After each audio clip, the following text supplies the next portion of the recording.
Kalesa jalalan undomne ormiz no giddu tragada undowan in argamne abdata kan no giddu tures nagada arramal tanan wadadamna wanimne ademne borbadofi yamma kamen nu eganu suni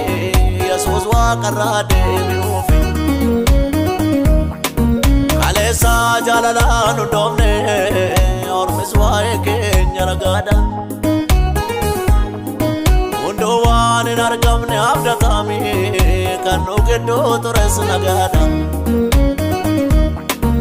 Arramal tanan wadadamna wanimne ademne borbadofi yamma kamen nu eganu suni yesus wa qarade biufi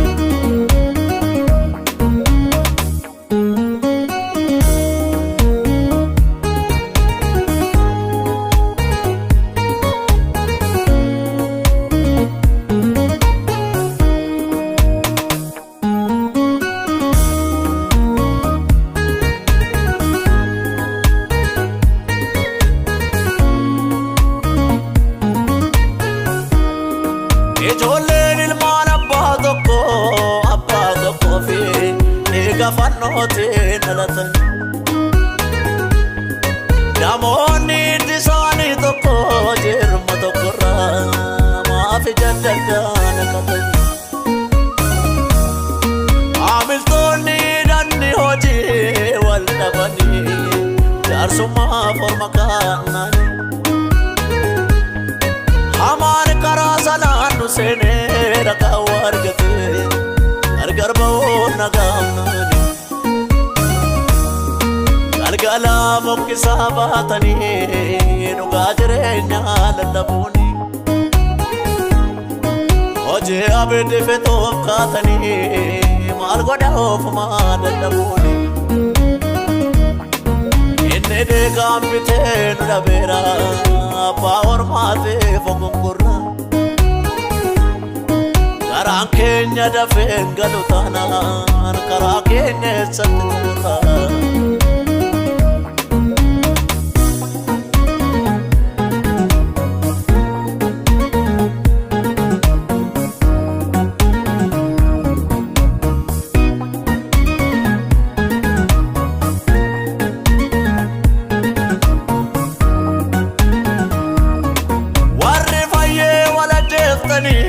Maalif deeddoo abboo maaree kan ijaarame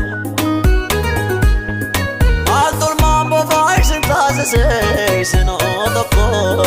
maatii tokko waamame aduun ituudhaaf dimimmiftee wal diddaadhaani obboloonni maaf moggaat fiigu sammuutti ramoo itti yaadame namni nagaanoo mana gargalatti galamdeetu Duromne irra qabna utuu jennu galgalaafuu galaa dhabuufi beekumsaan fagaanne irra jennaan ogguma olfachuu dadhabuufi tajaajiluu qofti maal buusaa hirmeef summiin daawwallaatamu Miseensummaan eessa akka taane yeroo qabna irratti yaadamu Miseensummaan eessa akka taane yeroo qabna irratti yaadamu Miseensummaan eessa akka taane yeroo qabna irratti yaadamu Yeroo qabna irratti yaadamu Yeroo qabna irratti yaadamu Yeroo qabna irratti